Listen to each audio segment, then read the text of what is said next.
The Gupta period is called the golden or classical age in Indian history.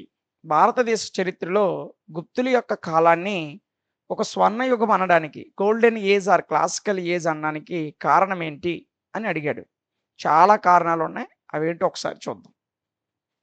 The age of Guptas was one of the most glorious periods in the history of India. భారతదేశ చరిత్రలో గుప్తుల యొక్క పాలనా కాలం అనేది ఒక ప్రాముఖ్యమైనటువంటి ఒక స్వర్ణయుగం అని చెప్పుకోవచ్చు.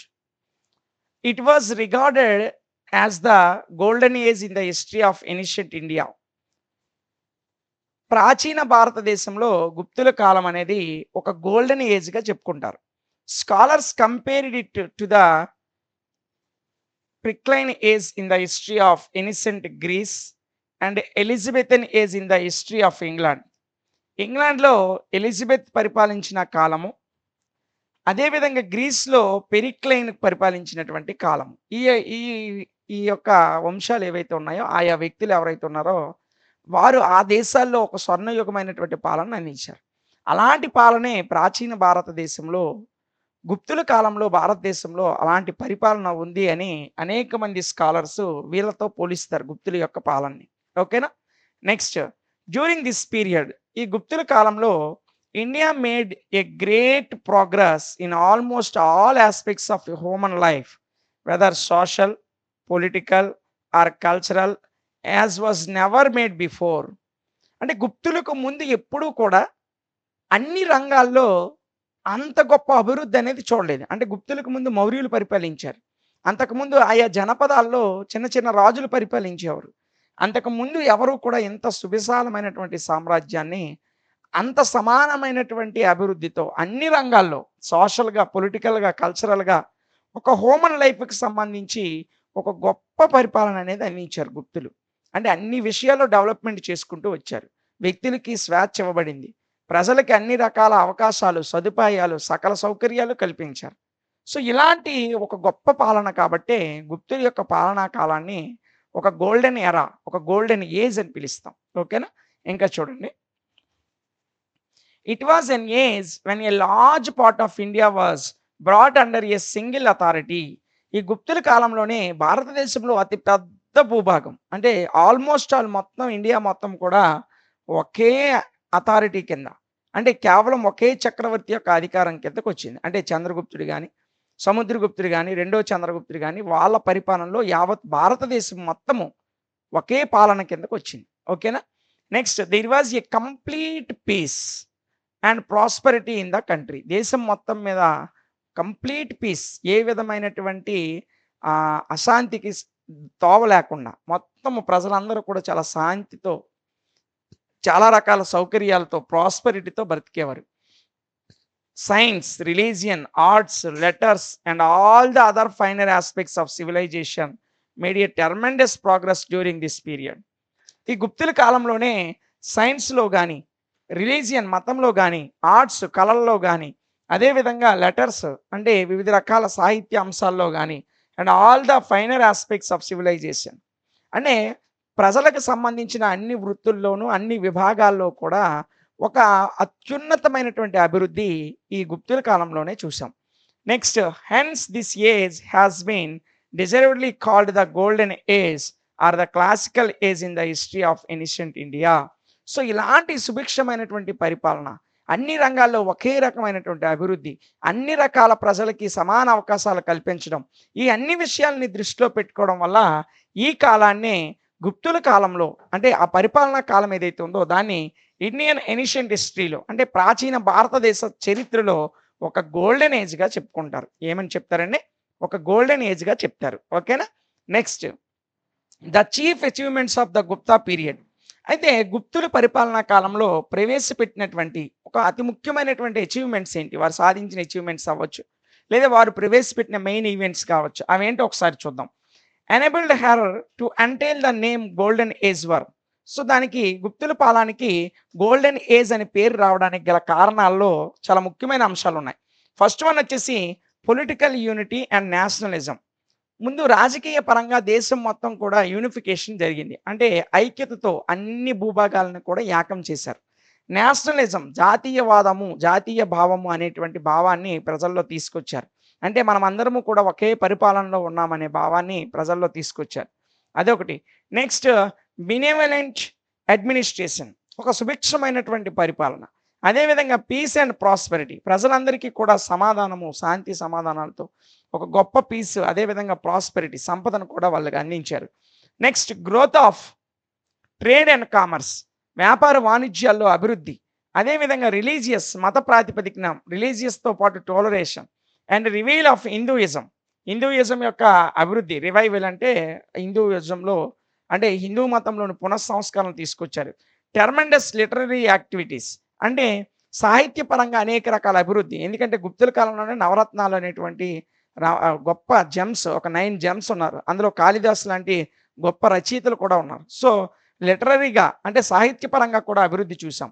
గ్రోత్ ఆఫ్ సైన్స్, సైన్స్లో కూడా అభివృద్ధి వచ్చింది. Achievements in the field of fine arts, అంటే కొన్ని రకాల కళలు, లలిత కళలు అంటాం కదా, ఆ కళల్లో కూడా అచీవ్మెంట్స్ అనేవి గుప్తుల కాలంలోనే సాధించడం జరిగింది.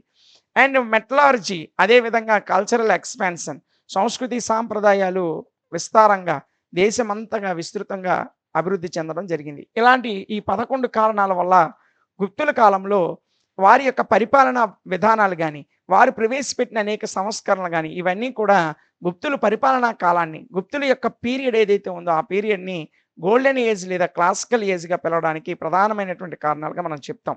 సో ముందుగా పొలిటికల్ యూనిటీ అండ్ నేషనలిజం గురించి మాట్లాడదాం. ఓకేనా? ఇక్కడ చూడండి. The mighty Gupta monarchs and especially Samudragupta and Chandragupta two waged ruthless wars in the north, northeast, northwest, and the south, and reduced many kingdoms to subjugation. ఇక్కడ గుప్త రాజుల్లో ప్రధానంగా సముద్రగుప్తుడు, అదేవిధంగా రెండో చంద్రగుప్తుడు రూత్లెస్గా అనేక యుద్ధాల్లో పార్టిసిపేట్ చేసి ఉత్తర భారతదేశం, దక్షిణ భారతదేశం, north east, north west, south west ఇలాంటి భారతదేశంలోని వివిధ భూభాగాలన్నింటినీ జయించి ఆయా రాజులని తొలగించి, మెనీ కింగ్డమ్స్కి సంబంధించినటువంటి రాజులను తొలగించి ఒక సుభిక్షమైనటువంటి సువిశాలమైనటువంటి సామ్రాజ్యాన్ని స్థాపించారు. అదేవిధంగా thus they achieved political unity in the country. So ఇలా అన్ని దేశాలని, అన్ని సామ్రాజ్యాలని, అన్ని రాజ్యాలని ఆక్రమించుకుంటూ రావడం ద్వారా దేశంలో ఒక యూనిటీ అనేది వచ్చింది. ఎందుకంటే అన్ని రాజ్యాలు కూడా గుప్త వంశం కిందకు వచ్చేసాయి. సో అలా దేశం మొత్తం కూడా యూనిటీ అనేది ఏర్పడింది, పొలిటికల్ యూనిటీ వచ్చింది. Further by exterminating the Sakas they freed India from foreign yoke. ఎప్పుడైతే శకరాజులను ఓడించారో ఇక భారతదేశంలో విదేశీ పాలకులు లేకుండా పోయారు. అంటే భారతదేశంలో విదేశీ పాలకుల యొక్క పరిపాలన కూడా వీళ్ళు అంతమొందించారు. అదేవిధంగా to quote Shri Vedavyasa the defeat of the foreigners was the consummation of the political aspect of the national renaissance which was the most characteristic feature of the Gupta period. గుప్తుల కాలంలో అతి ముఖ్యమైన ప్రాముఖ్యమైనటువంటి అంశం ఏమిటంటే ఫారిన్ రూలర్స్ని భారతదేశంలో లేకుండా గుప్తులు చేశారు. సో గుప్తులు ఎప్పుడైతే ఫారినర్స్ని అందరినీ కూడా, అంటే విదేశీ రాజులను ఓడించి భారతదేశాన్ని అంతటినీ కూడా ఒకే సింగిల్ అథారిటీ కిందకు తీసుకొచ్చారు. ఓకేనా? Next benevolent administration. The Gupta were enlightened monarchs. Gupta వంశం అంతా కూడా మోనార్క్స్, అంటే రాచరికం, తండ్రి తర్వాత కుమారుడు, కుమారుడి తర్వాత అతని కుమారుడు, ఈ విధమైనటువంటి పరిపాలన అనేది గుప్త వంశ కాలంలో జరిగింది. So Fahien wrote the Gupta administration was benevolent and non interfering. China యాత్రికుడైనటువంటి పాహియాను గుప్త వంశం గురించి, అంటే భారతదేశాన్ని సందర్శించి గుప్తుల గురించి ఆయన ఏం రాశాడంటే, గుప్త వంశము, గుప్త సామ్రాజ్యం అనేది బినోవలెంట్గా, నాన్ ఇంటర్ఫీరింగ్గా, అంటే ఇతరుల యొక్క జోక్యం లేకుండా ఒక ఏకీకృత పరిపాలనా వ్యవస్థ అనేది గుప్తుల కాలంలో ఉంది అని చెప్పాడు. అదేవిధంగా the people were free from official tyranny. ఇక్కడ అధికారుల నుంచి ప్రజలు అనేవాళ్ళు చాలా ఫ్రీగా ఉండేవారు. అంటే ఏ విధమైనటువంటి ఒత్తిడి లేకుండా, ఏ విధమైనటువంటి ఆంక్షలు లేకుండా ప్రజలందరూ స్వేచ్ఛగా జీవించేవారు.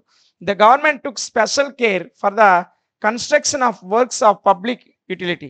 ప్రజల యొక్క అభివృద్ధి కొరకు, పబ్లిక్ యూటిలిటీ కోసం గవర్నమెంట్ అనేక రకాలైనటువంటి కన్స్ట్రక్షన్ వర్క్స్ అనేవి చేయడం ప్రభుత్వమే ఆ బాధ్యత వహించింది అని చెప్పాడు.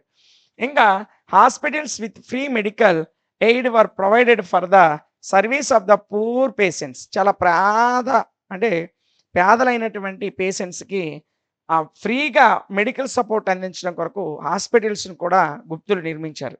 అండ్ ఆర్ఫాన్స్ అండ్ డిజబుల్డ్ అదేవిధంగా ఆర్ఫాన్స్‌కి అంటే తల్లిదండ్రులు లేని వాళ్ళకి గాని, ఇలాంటి ఈ ఈ యొక్క అనాథలకి, అదేవిధంగా డిజబుల్డ్ అంగవైకల్యం ఉన్నటువంటి వికలాంగులకి, పూర్ పేషెంట్స్ పేద ప్రజలకి వీళ్ళందరికీ కూడా హాస్పిటల్ సౌకర్యం కొరకు, మెడికల్ సపోర్ట్ అందించడం కొరకు గుప్తులు హాస్పిటల్స్‌ని కూడా ఏర్పాటు చేశారు. ఓకేనా? నెక్స్ట్ థర్డ్ వన్ వచ్చేసి పీస్ అండ్ ప్రాస్పెరిటీ. సామ్రాజ్యం మొత్తం కూడా పీస్ ఉండేది. అదేవిధంగా ప్రజలందరికీ కూడా ప్రాస్పెరిటీ ఉండేది. So, the benevolent administration of the Guptas conferred peace and prosperity to the people. ప్రజలందరికీ కూడా పీస్ అండ్ ప్రాస్పెరిటీని గుప్తులు అందించారు. So, as observed by Fahien the people were prosperous and happy. Fahien Gupta సామ్రాజ్యంలో ప్రజల్ని గమనించి ఆయన ఏం తెలుసుకున్నాడంటే, ప్రజలందరూ కూడా ప్రాస్పరస్‌గా ఉన్నారు. అదేవిధంగా చాలా హ్యాపీగా ఉన్నారని పాహియాన్ గ్రహించాడు. టాక్సెస్ వర్ లైట్. గుప్తుల కాలంలో ప్రజల మీద విధించేటువంటి పన్నులు చాలా తక్కువగా ఉండేవి. అంటే ప్రజల మీద భారం లేకుండా పన్నులు కూడా చాలా తక్కువ వసూలు చేసేవారు. Though the criminal law was mild, the roads were free from robberies. ఇక్కడ క్రిమినల్ లా వాజ్ అనేది అంటే క్రిమినల్ చట్టం అంటే నేర చట్టం ఎలాగుండేదంటే మైల్డ్‌గా ఉండేది. The roads were free from robbers. రాబర్స్‌కి రోడ్స్ కూడా చాలా విశాలంగా ఉండేవి. అయినప్పటికీ the standard of morality was very high. అంటే గుప్తుల కాలంలో అంట ప్రజలందరూ తలుపులకి తాళాలు కూడా వేసుకోకుండా ఉండేవారంట. ఎందుకంటే గుప్తుల పరిపాలనా కాలంలో మొరాలిటీ అనేది చాలా వెరీ హైగా ఉండేది. అంటే ప్రజల్లో నీతి, నైతికత, న్యాయము అనేవి ఉండేవి. రోడ్స్ అన్నీ ఫ్రీ. ఇక్కడ roads were free from robbers అంటే రాబర్స్ ఎవరైతే ఉన్నారో అంటే దాడి చేసుకొని దొంగతనం చేసేవాళ్ళు, లేదంటే లూటీ చేసేవాళ్ళు ఎవరైతే ఉన్నారో ఆ రాబర్స్‌కి దారులనేవి చాలా ఫ్రీగా ఉండేవి. అంటే అన్ని మార్గాలు సులువుగా ఉండేవి. వచ్చి దోసుకెళ్ళిపోండి అనేటట్టు ఉండేవి. కానీ ఎవ్వరూ కూడా దొంగతనాలకి లేదా దౌర్జన్యాలకు పాల్పడేవారు కాదు. ఎందుకంటే గుప్తుల కాలంలో మొరాలిటీ అనేది అంత హైగా ఉండేది. నీతి, నిజాయితీ మీద ప్రజలందరూ ఉండేవారు. They were honest. ప్రజలందరూ కూడా హానెస్ట్‌గా ఉండేవారు. ట్రస్ట్‌వర్తీ నమ్మకంగా ఉండేవారు. ఫిలాంథ్రఫిక్‌గా ఉండేవారు. సో, ప్రజలు ఆ విధంగా ఉన్నారంటే కారణం ఏంటంటే ప్రజల మీద ఏ విధమైన ఒత్తిడి లేదు. టాక్సెస్ అనేవి చాలా సులభంగా, తక్కువగా ఉండేవి. ప్రజలు అన్ని రంగాల్లో అభివృద్ధి చెందడానికి ఈ గుప్త రాజులు అన్ని రకాల అవకాశాలు కల్పించారు. అందుకే దొంగతనాలు చేయడానికి, లేదంటే లూటీలు చేయడానికి, దౌర్జన్యంగా లాక్కోవడానికి ప్రజలకు అసలు అవసరమే రాలేదు. ప్రజలందరికీ సమానంగా అభివృద్ధి ఇచ్చారు. ప్రజలందరికీ అన్ని అవకాశాలు కల్పించారు. ప్రజలందరిని అన్ని రంగాల్లో అభివృద్ధి పరిచారు. అందుకే అక్కడ దొంగతనాలు గాని, నేరాలు గాని జరగడానికి అవకాశం లేకుండా పోయింది. అందుకే ప్రజల మధ్యన మొరాలిటీ అనేది అంత హైగా ఉంది. ఓకేనా? Next both inland and foreign trade flourished extensively. అదేవిధంగా దేశంలో అంతర్గత వ్యాపారం, అదేవిధంగా ఫారిన్ ట్రేడ్ విదేశాలతో అంతర్జాతీయ వ్యాపారం కూడా గుప్తుల కాలంలో అభివృద్ధి చెందింది. Agriculture and industries developed. So, గుప్తుల కాలంలో వ్యవసాయాన్ని అభివృద్ధి చేశారు. అదేవిధంగా ఇండస్ట్రీస్ పరిశ్రమలను కూడా అభివృద్ధి చేశారు. ఓకేనా? Next as such the wealth of the country was multiplied. So, ఈ కారణంగా అంటే పరిశ్రమల అభివృద్ధి జరిగింది. వ్యవసాయం కూడా అభివృద్ధి జరిగింది. ఈ 2 కారణాల వల్ల దేశం యొక్క సంపద అనేది మల్టిప్లై అయింది. అంటే పెరుగుతూ వచ్చింది. ఓకేనా? In fact the variety of gold and silver coins issued by the Gupta kings was itself a testimony for the economic prosperity of the period. గుప్తుల కాలంలో సాధారణంగా ప్రజలు మనం ఇప్పుడు రూపాయి, రూ. 2 నాణేలు సిల్వర్ అంటే మామూలు అల్యూమినియం కాయిన్స్ వాడుతున్నాం. సో, గుప్తుల కాలంలో బంగారు నాణేలు, వెండి నాణేలు వాడేవారు. సో, దీన్నే మనము గుప్తుల యొక్క కాలం స్వర్ణయుగం అనడానికి ఇదే ప్రధానమైనటువంటి ఎవిడెంట్. ఒక మెయిన్ సాక్ష్యంగా ఆ రోజు కాలంలో సాధారణ ప్రజలు కూడా ఉపయోగించేటువంటి వెండి, బంగారు నాణాలే దానికి ఉదాహరణగా చెప్తాం. ఓకేనా? నెక్స్ట్ చూడండి నాన్న. Growth of trade and commerce. గుప్తుల కాలంలో ట్రేడ్ అండ్ కామర్స్ కూడా అభివృద్ధి జరిగింది. So, trade and commerce flourished extensively under the Guptas. గుప్తుల పరిపాలనా కాలంలో చాలా ప్రభావవంతంగా వ్యాపారం గాని, వాణిజ్యం గాని, ఈ విదేశీ వాణిజ్యం, అంతర్జాతీయ వాణిజ్యం, ఈ ట్రేడ్ అండ్ కామర్స్‌లో విపరీతమైనటువంటి డెవలప్‌మెంట్ అనేది జరిగింది. ఓకేనా? So, Cambay, Sopara and Broach were the chief ports on the west coast. గుప్తుల కాలంలో వెస్ట్ కోస్ట్‌లో సొపారా, కాంబే అండ్ బొరాక్ ప్రాంతాలు ప్రధానమైనటువంటి నగరాలుగా ఉన్నాయి. So, trade relations with China, Ceylon, East Indies and Roman empire exist. గుప్తుల కాలంలో భారతదేశం నుండి విదేశీ వాణిజ్యం ఎక్కడెక్కడ జరిగేదంటే, పక్కనే ఉన్నటువంటి చైనా దేశంతోనూ, కిందన ఉన్నటువంటి సిలోన్ ఇప్పుడు శ్రీలంక అని పిలుస్తున్నాం. సిలోన్‌తోనూ, అదేవిధంగా ఈస్ట్ ఇండీస్ అంటే తూర్పు భారతదేశాలతోనూ, అదేవిధంగా రోమన్ ఎంపైర్ రోమన్ సామ్రాజ్యంతో కూడా వ్యాపార వాణిజ్యాలనేవి భారతదేశానికి ఉండేవి గుప్తుల కాలంలో. ఓకేనా? Next religious toleration. The Gupta age was an age of liberal thought and the religious toleration. గుప్తుల కాలంలో మతానికి చాలా ప్రాధాన్యత ఇచ్చేవారు. అంటే వారి మతాన్ని వారు గౌరవిస్తూ ఇతర మతాలకు కూడా గౌరవించడం అనేది జరిగింది. The Guptas were not religious fanatics. గుప్తులు మత విశ్వాసానికి మత బానిసలైతే కాదు. కేవలం వారి మతమే ఉండాలనేటువంటి దృక్పథం అయితే గుప్తుల్లో లేదు. ఓకేనా? Though they were devout Hindus. వాళ్ళు హిందువులైనప్పటికీ they exhibited extreme tolerance towards the other religions like Buddhism, Jainism. వాళ్ళు హిందువులైనప్పటికీ బుద్ధిజం, జైనిజం అంటే బౌద్ధ మతాన్ని, జైన మతాన్ని ఇలా ఇతర మతాలన్నిటిని కూడా గౌరవించారు. ఓకేనా? Next a large number of Buddha and Jaina images found in different parts of the empire testify of the religious freedom enjoyed by other sects. గుప్తుల కాలంలో జరిపినటువంటి తవ్వకాల ప్రాంతాల్లో బుద్ధుని యొక్క అదేవిధంగా జైన మతానికి సంబంధించినటువంటి అనేక ఇమేజెస్ బయటపడ్డాయి. ఇదే గుప్తుల కాలంలో ఒక గొప్ప అభివృద్ధికి, మతంలో గొప్ప అభివృద్ధి రావడానికి, మతంలో అతి మంచి ప్రాధాన్యత అందరికీ సమాన ప్రాధాన్యత ఇచ్చారు అనడానికి ఇవి సాక్ష్యాలుగా నిలిచాయి. ఓకేనా? Next high officers in the state were open to all irrespective of their creed. ఇక్కడ అందరికీ కూడా high officers in the state were open.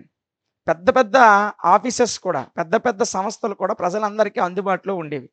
For example Virasena the minister of Chandragupta II was a Buddhist. ఇక్కడ వీరసేన అనేటువంటి రెండో చంద్రగుప్తుని యొక్క మంత్రి బౌద్ధ మతానికి చెందినవాడు. చూడండి, సో అతను యాక్చువల్లీ హిందూ, చంద్రగుప్త II.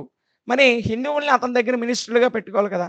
కానీ బౌద్ధ మతానికి చెందినటువంటి బుద్ధిస్ట్ అయినటువంటి వీరసేనుని కూడా తన దగ్గర మినిస్టర్గా నియమించుకున్నాడు. So Kumaragupta I founded the Buddhist university of Nalanda. భారతదేశంలోని నలందాలో బౌద్ధ యూనివర్సిటీని గుప్త వంశానికి చెందినటువంటి కుమారగుప్త I స్థాపించాడు. చూడండి, ఇవన్నీ కూడా గుప్తులు ఇతర మతాలకు కూడా ప్రాధాన్యత ఇచ్చారనడానికి సాక్ష్యాలు. ఓకేనా? Next revival of Hinduism. హిందూయిజంలో రివైవల్ వచ్చింది గుప్తుల కాలంలో. Almost all the Gupta kings were devout Hindus. గుప్తులకు సంబంధించి అంతమంది గుప్త రాజులు కూడా హిందువులే almost. So the Gupta period has been described as the period of Hindu revival or Hindu renaissance. సో గుప్త రాజులందరూ హిందువులు కాబట్టి గుప్తుల పరిపాలన కాలాన్నే హిందూ రివైవల్ లేదా హిందూ రెనైజెన్స్ అంటే హిందూ పునర్జీవన ఉద్యమం అనే పేరుతో పిలిచేవారు.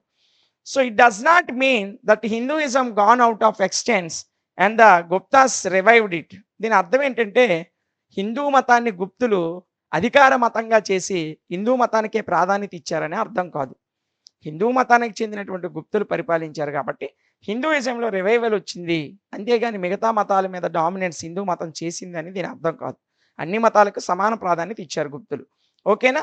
It only means that Hinduism regained of its position of honor and supremacy which it had lost due the popularity of Buddhism. So Buddhism వల్ల పాపులారిటీ చెందినటువంటి బౌద్ధ మతం యొక్క పాపులారిటీ వల్ల అప్పటి వరకు తన యొక్క పొజిషన్ కోల్పోయినటువంటి హిందూ మతం మరలా తన యొక్క ప్రభావాన్ని సంతరించుకుంది. Further Hinduism underwent a great change. ఆ తర్వాత హిందూ మతంలో అనేక గొప్ప మార్పులు అనేవి వచ్చాయి. A large number of gods and goddesses which Brahma, Vishnu, Shiva, Lakshmi, Parvati etcetera. Hindu మతంలో అనేక మంది దేవతలు, దేవుళ్ళు వెలిశారు. వాళ్ళు బ్రహ్మ, విష్ణు, శివ అండ్ లక్ష్మి, పార్వతి ఇలాంటి వాళ్ళందరూ కూడా హిందూ మతానికి చెందినటువంటి దేవుళ్ళు మరియు దేవతలుగా పిలువబడ్డారు. And were worshipped. వీళ్ళందరినీ కూడా బౌద్ధ మతం కాలంలో అంటే బౌద్ధ మతం పాపులర్ అవుతున్నప్పటికీ కూడా గుప్తుల కాలంలో హిందూ దేవుళ్ళు అయినటువంటి బ్రహ్మ, విష్ణు, శివ, పార్వతి, లక్ష్మి ఇలాంటి దేవతలను పూజించడం అనేది జరిగింది. For the first time temples were built in honour of gods and goddesses. ఈ గుప్తుల కాలంలోనే మొట్టమొదటిసారిగా ఈ దేవుళ్ళు లేదా దేవతలకు సంబంధించిన గుడులు నిర్మాణం అనేది జరిగింది. టెంపుల్స్ నిర్మించడం ఏ కాలంలో జరిగిందంటే గుప్తుల కాలంలోనే ప్రారంభమైంది. ఓకేనా? Next bhakti and celebration of festivals took the form of worship. అప్పటి కాలంలో ఫెస్టివల్స్ పండగలు చేసుకోవడం, భక్తి చేయడం ఇవన్నీ కూడా వర్షిప్‌కి ప్రధానమైనటువంటి ఆధారాలుగా గుప్తుల కాలంలో నిలిచాయి. ఓకేనా? సో, పండగలు కూడా గుప్తుల కాలంలోనే ప్రారంభమయ్యాయి. నెక్స్ట్ టు క్వైట్ ప్రొఫెసర్ సతిన్ దయార్ and it was one of the florescence and the rather then of renaissance. ఇక్కడ ప్రొఫెసర్ సతీ అనంతేర్ ఈయన గుప్తుల కాలం గురించి అధ్యయనం చేసినటువంటి ప్రముఖ వ్యక్తి. ఈయన గుప్తుల కాలంలో ఈ విధమైనటువంటి పరిపాలన, మతంలో ఈ విధమైనటువంటి మార్పులొచ్చాయని తెలియజేసినటువంటి ప్రముఖ స్కాలర్ అండి. ఓకేనా? Next tremendous literary activity. So, ఇక్కడ గుప్తుల కాలంలో సాహిత్యంలో కూడా అపారమైనటువంటి అభివృద్ధి జరిగింది. అదేంటంటే the Gupta period was marked by a great outburst of literary activity. గుప్తుల కాలంలో లిటరరీ యాక్టివిటీ అనేది అవుట్ బరస్ట్ అయింది. అంటే సాహిత్యంలో అనేకమైనటువంటి అత్యంత అభివృద్ధి జరిగింది. ఓకేనా? Next with the revival of Hinduism Sanskrit once again became the popular. హిందూ మతానికి సంబంధించి సంస్కృత భాష అనేది గుప్తుల కాలంలో పాపులర్ అయింది మరలా. ఓకేనా? So in fact classical Sanskrit literature reached its peak. గుప్తుల కాలంలో సంస్కృతానికి సంబంధించిన సాహిత్యం అనేది లిటరేచర్ అనేది పీక్‌లోకి వెళ్ళిపోయింది. అంటే అత్యున్నతమైన స్థానంలోకి ఎదిగింది గుప్తుల కాలంలో. ఓకేనా? Next it was only due to the great activity in the field to literature that the Gupta period has been compared to the Periclean age of Greece and the Elizabethan age of England. So, గ్రీస్‌లోని Periclean ఏజ్‌తో గాని, ఇంగ్లాండ్‌లోని ఎలిజబెథియన్ ఏజ్‌తో గాని పోల్చుకుంటే భారతదేశంలో literature అనేది అంత గొప్పగా డెవలప్ అయింది. సో, ఈ 2 కూడా గోల్డెన్ ఏజ్ గానే చెప్తాం ఆయా కంట్రీస్‌లో. కానీ మన దేశంలో గుప్తా పీరియడ్‌లో సాంస్క్రిట్ అనేది ఈ 2 పీరియడ్‌లలో కూడా అక్కడ ఏ లిటరేచర్ కూడా అంత పీక్‌లోకెళ్ళలేదు. సో, సాంస్క్రిట్ అనేది అంత పీక్‌లోకెళ్ళింది గుప్తుల కాలంలో. ఓకేనా? Next the Puranas and Mahabharata were edited and put into textual form. భారతదేశంలో అతి పురాతనమైన గ్రంథాలుగా పిలువబడేటువంటి పురాణాలు మరియు మహాభారత అనే గ్రంథము ఈ 2 కూడా టెక్స్టైల్ ఫామ్‌లోకి వచ్చింది. గుప్తుల కాలంలోనే వాటికి లిపి రూపం అనేవి దాల్చాయి. అంటే వాటిని ముద్ర వేయడము ఎవరి కాలంలో జరిగిందంటే గుప్తుల కాలంలోనే జరిగింది. The laws of Manu were codified. Manu ప్రవేశపెట్టినటువంటి చట్టాలు, మను శాస్త్రం అనేది మీరు చదివే ఉంటారు. ఒకవేళ చదవకపోయినా మీరు వినే ఉంటారు. సో, ఈ మనుకు సంబంధించినటువంటి లాస్ ఏవైతే ఉన్నాయో, మను ప్రవేశపెట్టినటువంటి చట్టాలన్నీ కూడా కోడిఫై చేయడం గుప్తుల కాలంలోనే జరిగింది. ఓకేనా? నెక్స్ట్ 8వది వచ్చేసి గ్రోత్ ఆఫ్ సైన్స్. సైన్స్‌లో ఏ విధమైనటువంటి అభివృద్ధి జరిగింది గుప్తుల కాలంలో. There was a remarkable progress in science. గుప్తుల కాలంలో సైన్స్‌లో ఒక రిమార్కబుల్ ప్రోగ్రెస్ అంటే ఒక గుర్తించదగినటువంటి ఒక అత్యంత ముద్ర వేయబడినటువంటి అభివృద్ధి అనేది గుప్తుల కాలంలో సైన్స్‌లో జరిగింది. అదేంటంటే Aryabhata, Varahamihira and Brahmagupta were the great mathematicians and astronomers of the age. ఈ గుప్తుల కాలంలోనే అతి ప్రాముఖ్యత కలిగిన, ప్రఖ్యాతి కలిగినటువంటి మ్యాథమెటిషియన్స్, ప్రఖ్యాతి కలిగినటువంటి ఆస్ట్రానమర్స్ ఖగోళ శాస్త్రవేత్తలు ఉన్నారు. వారిలో ముఖ్యంగా ఆర్యభట్ట గాని, అదేవిధంగా వారిలో ఇంకొక ముఖ్యంగా బ్రహ్మగుప్త గాని, ఇంకొకరేమొచ్చి మనకి వరాహమిహిర గాని వీళ్ళందరూ కూడా ఒక ఫేమస్ ఆస్ట్రానమర్స్. అదేవిధంగా ప్రముఖ గణిత శాస్త్రవేత్తలు వీళ్ళందరూ కూడా గుప్త కాలానికి సంబంధించిన వ్యక్తులే. వాళ్ళు ప్రవేశపెట్టినటువంటి అనేక రకమైన ఆవిష్కరణలన్నీ కూడా గుప్తుల కాలంలోనే వెలుగులోకి వచ్చాయి. ఓకేనా? Next Aryabhata propounded the theory that the earth rotate on its axis. చరిత్రలో మొట్టమొదటిసారిగా భూమి తన అక్షం చుట్టూ తాను తిరుగుతుంది అని నిరూపించిన శాస్త్రవేత్త ఆర్యభట్ట. ఈ ఆర్యభట్ట ఎవరి కాలానికి చెందినటువంటి వ్యక్తి అంటే గుప్తుల కాలానికి చెందినటువంటి వ్యక్తి. అదేవిధంగా ఈ also wrote in detail about the solar and lunar eclipse. Solar మరియు లోనార్ ఎస్క్లిప్స్ గురించి డీటెయిల్‌గా వివరణాత్మకంగా రాశాడు ఎవరు? ఆర్యభట్టే రాశాడు. And Varahamihira wrote Brahmasphuta.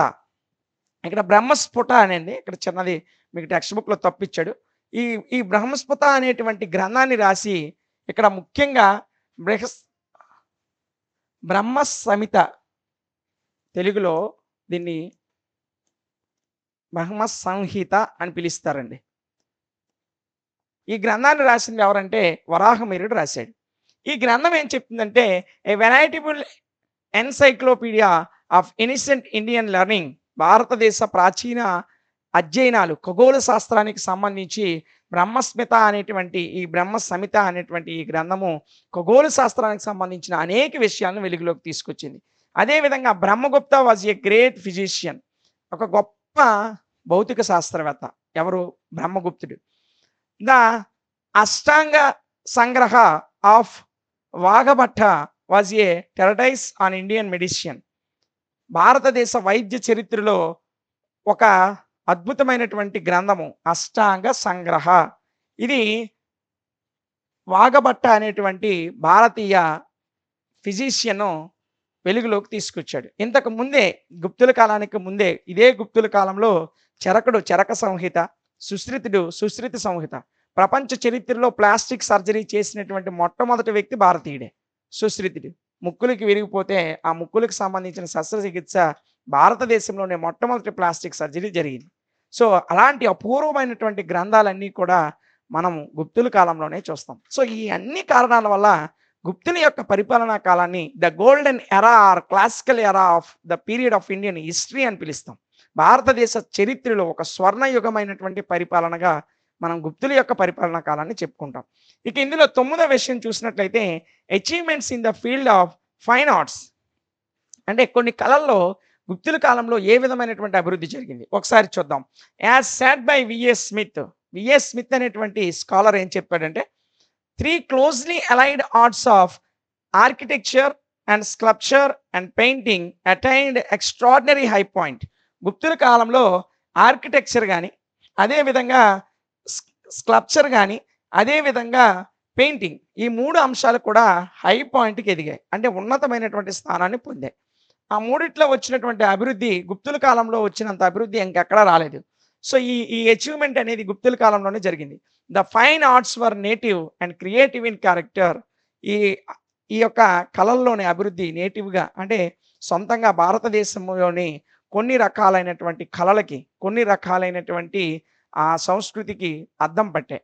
ఇక ఇందులో ముందు ఆర్కిటెక్చర్ గురించి మాట్లాడదాం.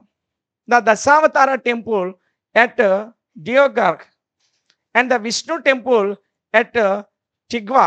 ఇది జబల్పూర్ డిస్ట్రిక్ట్లో ఉందండి. ఈ డియోగార్ అనేది మనకి జబల్పూర్లోనే ఉంది. ఈ రెండు కూడా జబల్పూర్ డిస్ట్రిక్ట్లో ఉన్నాయి. అదేవిధంగా Shiva temple of Bhumara and a few Buddhist shrines at Sanchi and Sarnath reveal the architectural glories of the period. ఇదిగోండి ఆర్కిటెక్చర్కి సంబంధించి ఆయా దేవాలయాలు గుప్తుల కాలంలో ఉన్నటువంటి దేవాలయాలు పురాతన తవ్వకాల్లో బయటపడ్డాయి. ముఖ్యంగా దశావతార టెంపుల్ ఉంది డియోగారాలో. ఈ డియోగ్రాలో ఉన్నటువంటి దశావతార టెంపుల్ కానీ, టిగావాలో ఉన్నటువంటి విష్ణు టెంపుల్ కానీ, ఇవి రెండు జబల్పూర్ డిస్ట్రిక్ట్లో ఉన్నాయండి, మధ్యప్రదేశ్లో. అదేవిధంగా శివ టెంపుల్ ఇన్ బుమ్రా కూడా ఇక్కడ మనకి మధ్యప్రదేశ్ చివరిలో ఉంటుంది. అదేవిధంగా బుద్ధిస్ట్ సెరైన్స్ ఇవన్నీ కూడా. సో అంటే బుద్ధుల యొక్క కొన్ని స్తూపాలు ఇవన్నీ కూడా మధ్యప్రదేశ్లో బయటపడ్డాయి. ఈ యొక్క ప్రాచీన కట్టడాలు ఏవైతే ఉన్నాయో అవన్నీ గుప్తుల కాలానికి సంబంధించిన ఆర్కిటెక్చర్ విభాగంలోని గొప్ప అచీవ్మెంట్స్గా చెప్పుకుంటాం. ఇక తర్వాతి స్కల్ప్చర్ ఇవేంటి ఒకసారి చూడండి. The seated Sarnath Buddha and the number of images of Brahmanical gods like Shiva, Vishnu etcetera. So సారనాథ్లో బౌద్ధ స్తూపం కానీ, అదేవిధంగా భారతదేశంలోని కొన్ని హిందూ మతానికి సంబంధించిన శివుడి విగ్రహాలు, అదేవిధంగా విష్ణుమూర్తి విగ్రహాలు అనేవి ఆ రోజు తవ్వకాల్లో బయటపడ్డాయి. ఇవన్నీ అప్పుడున్నటువంటి స్కల్ప్చర్స్ అండి. Were the best specimens of the art. The Gupta images were characterized by symmetry and natural proportion, transparent and garments close fitting. గార్మెంట్స్తో ట్రాన్స్పరెంట్ చేసి క్లోజ్ ఫిట్టింగ్ చేసేవారు. ఈ విధమైనటువంటి హస్తకళలు, ఈ విధమైనటువంటి సాంస్కృతిక కళా వైభవాలన్నీ కూడా గుప్తుల కాలంలోనే వచ్చాయి. To quote professor N N Ghosh. ఇక్కడ ప్రొఫెసర్ ఎన్ఎన్ ఘోష్ గారు ఒక మాట చెప్పారు. These reveal a more spiritual calmness of face and eyes than is found for example in their Kushana and Gandhara counterparts. ఇక్కడ కుషాన్ మరియు గాంధార ప్రాంతాల్లో, గాంధార అనేది మనకి బీహార్లో ఉందండి, తక్షశిలా ప్రాంతంలో. సో ఈ ప్రాంతాల్లో బయటపడినటువంటి కొన్ని రకాలైనటువంటి ఆయా శిల్పాలు కానీ, ఆయా రకాల శాసనాలు కానీ బుద్ధుల కాలంలో ఉన్నటువంటి ఆ యొక్క ఆర్కిటెక్చరు, ఆర్ట్స్లో ఉన్నటువంటి గొప్పతనం అనేది మనకు తెలియజేస్తూ ఉంది. ఇక చివరిగా పెయింటింగ్స్ అండి. The fresco paintings on the walls of Ajanta were the masterpiece of the highest glory in the world itself. ప్రపంచంలోనే పెయింటింగ్స్‌కి ప్రధానమైనటువంటి అత్యద్భుతమైనటువంటి కట్టడాలుగా అజంతా, ఎల్లోరా గుహల గురించి చెప్తాం. ఈ అజంతా గుహలు మనకి మధ్యప్రదేశ్‌లో కనిపిస్తాయి. మహారాష్ట్రలో కూడా 1, 2 ప్రాంతాల్లో కనిపిస్తాయి. ముఖ్యంగా ఎక్కువ మధ్యప్రదేశ్‌లో ఉంటాయి. సో, ఈ అజంతా గుహల యొక్క గోడల మీద ఉన్నటువంటి చిత్రాలు ఏవైతే ఉన్నాయో, గుప్తుల కాలంలోని పెయింటింగ్స్‌లో ఒక ఉన్నతమైనటువంటి స్థానాన్ని వివరిస్తున్నాయి. అదేవిధంగా according to Danish artist they represent the climax to which genuine Indian arts has attained. So, చరిత్రలో చాలా ఫేమస్ ఆర్టిస్ట్ అయినటువంటి డానిష్ ఆర్టిస్టు భారతదేశంలో ఉన్నటువంటి కళలు చాలా అపూర్వమైనటువంటివి అని కొనియాడాడు. ఇక చివరగా ఇందులో చూసుకుంటే metallurgy, the copper image of Buddha at the Nalanda's Sultanganj and copper statue of Buddha and the iron pillar at Delhi were the monument of the metallurgical. అంటే ఖనిజాల లభ్యత గురించి గుప్తుల కాలంలో మనం మెటలర్జీ గురించి జాగ్రత్తగా చూసినట్లయితే ఆ కాలానికి సంబంధించి మధ్యప్రదేశ్లోని బీహార్లో నలంద యూనివర్సిటీ ఉంది కదా, ఆ నలంద సుల్తాన్ గంజీ ప్రాంతంలో బుద్ధుడి యొక్క కాంస్య విగ్రహం బయటపడింది. అంటే కాపర్ విగ్రహం అనేది బయటపడింది. కాపర్ అంటే రాగి. ఆ రాగి విగ్రహం బయటపడింది. అదేవిధంగా ఢిల్లీలో మొహరాలి ఇనప స్తంభం ఉంది. మనకి ఎర్రకోట సమీపంలో కుతుబ్ మినార్ ఉంటుంది. ఆ కుతుబ్ మినార్ ప్రాంగణ ఆవరణంలో ఉంటుంది. ఎప్పుడైనా ఢిల్లీ వెళ్ళినట్లయితే చూడండి.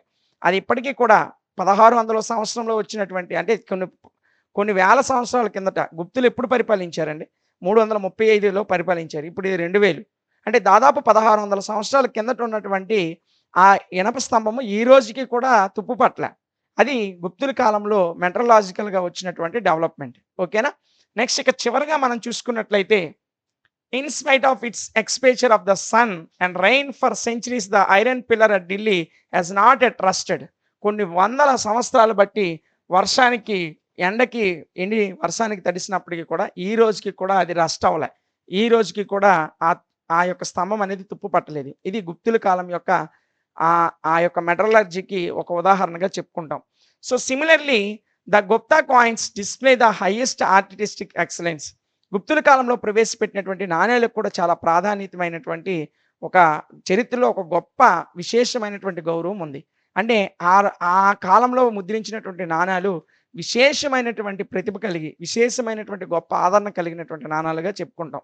ఇక చివరిది కల్చరల్ ఎక్స్‌పాన్షన్ అండి. సాంస్కృతిక పరంగా ఏ విధమైనటువంటి మార్పులొచ్చాయి? It was during this period that the Hindus established colonies Java, Sumatra, Cambodia and other places and spread Indian culture. భారతదేశంలో గుప్తుల కాలంలో అనేక ప్రాంతాల్లో హిందూయిజానికి సంబంధించి కొలనైయల్, అంటే కొన్ని రకాలైనటువంటి మిక్స్డ్ రిలీజియస్, అంటే ఇప్పుడు చూడండి హిందూ మతానికి చెందిన వాళ్ళు బౌద్ధ మతానికి కూడా బుద్ధుడి విగ్రహం ఎక్కడైనా కనబడితే నమస్కరిస్తారు. ఇలా కాలనీస్ అనేవి, అంటే హిందూ మతానికి సంబంధించిన అనేక విస్తృతమైనటువంటి ప్రదేశాలు భారతదేశం మొత్తంగా ఇండియన్ కల్చర్ అనేది డెవలప్ అయింది. అందులో ముఖ్యంగా జావా ప్రాంతంలోను, సుమిత్రా, కంబోడియా లాంటి ప్రాంతాల్లో భారతీయ సంస్కృతి సాంప్రదాయాలు అనేవి విస్తృతంగా విస్తరించాయి. ఇక చివరగా కన్క్లూజన్ మనం ఒకసారి చూసినట్లయితే ఈ అన్ని కారణాల వల్ల Gupta age was an era of unique glory. ఒక యునిక్ గ్లోరీకి సంబంధించి గుప్తుల యొక్క పాలనా కాలాన్ని చెప్పుకుంటాం. సో, భారతదేశాన్ని ఏకం చేశారు. భారతదేశంలో అన్ని అంశాల్లో, ఆల్ ఆస్పెక్ట్స్‌లో డెవలప్‌మెంట్ తీసుకొచ్చారు. పరిపాలనలో గాని, ప్రజలకు పీస్‌నివ్వడంలో గాని, ప్రాస్పెరిటీనివ్వడంలో గాని, మెటలర్జీగా గాని, ఆర్ట్స్‌గా గాని, ఇలా అన్ని అంశాలలో కూడా, మిలిటరీ క్యాంపెయిన్స్‌లో గాని, అన్ని అంశాల్లో అపారమైనటువంటి డెవలప్‌మెంట్‌ని తీసుకొచ్చి భారతదేశాన్ని ఒక సుభిక్షమైనటువంటి పాలనా కాలాన్ని అందించారు. దాదాపు 300 సంవత్సరాల పాటు భారతదేశాన్ని పరిపాలించారు వీళ్ళు. సో, ఆ 300 సంవత్సరాలు కూడా భారతదేశంలో ఒక స్వర్ణయుగం నడిచింది. అందుకే పాహియన్ అంటాడు, భారతదేశంలో సాధారణ ప్రజలు కూడా వెండి, బంగారు నాణేలతో చలామణి చేసేవారు. అంటే ఈరోజు మనం రూపాయి, రూ. 2, రూ.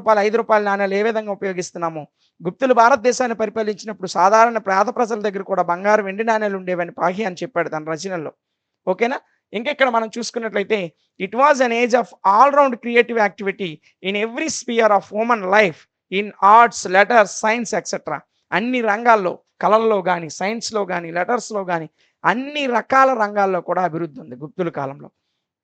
That is why the Gupta age was called as the golden age in the history of ancient India. ఈ అన్ని కారణాల వల్లే గుప్తుల యొక్క పాలనా కాలాన్ని భారతదేశంలో స్వర్ణయుగం అని పిలుస్తున్నాం. ఓకేనా? సో, ఇది గుప్తులకు సంబంధించినటువంటి పూర్తి వివరణ.